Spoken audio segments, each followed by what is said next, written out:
huwag kang mabalisa dahil sa mga manggagawa ng kasamaan, ni managhili ka man sa kanila na nagsisigawan ng kalikwan.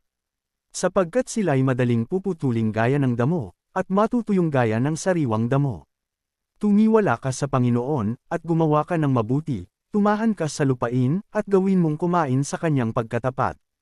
Magpakaligaya ka naman sa Panginoon, at bibigyan ka niya ng nasa ng iyong puso. Ihabilan mo ang iyong lakad sa Panginoon, tumiwala ka rin naman sa Kanya, at Kanyang papangyayarihin. At Kanyang palalabasin gaya ng liwanag ang iyong katwiran, at ang iyong kahatulan ay gaya ng katanghaliang tapat.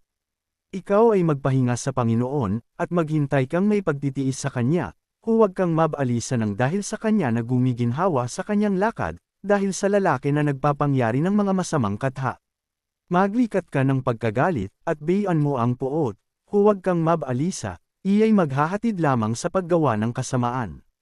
Sapagkat ang mga manggagawa ng kasamaan ay mga hihiwalay, ngunit yaong nagsipaghintay sa Panginoon, ay mangagmamana sila ng lupain.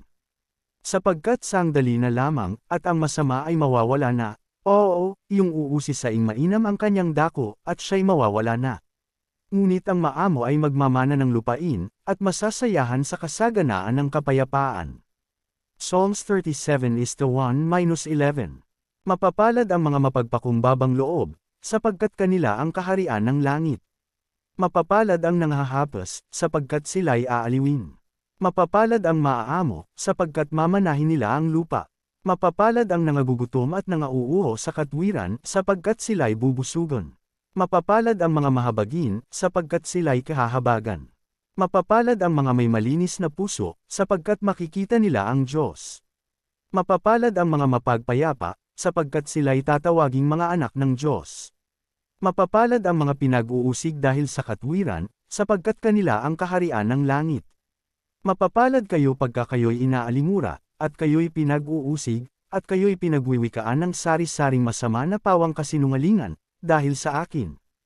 Manggagalak kayo, at mangagsayang totoo, sapagkat malaki ang ganti sa inyo sa langit, sapagkat gayon din ang kanilang pagkayusig sa mga propeta na nangona sa inyo.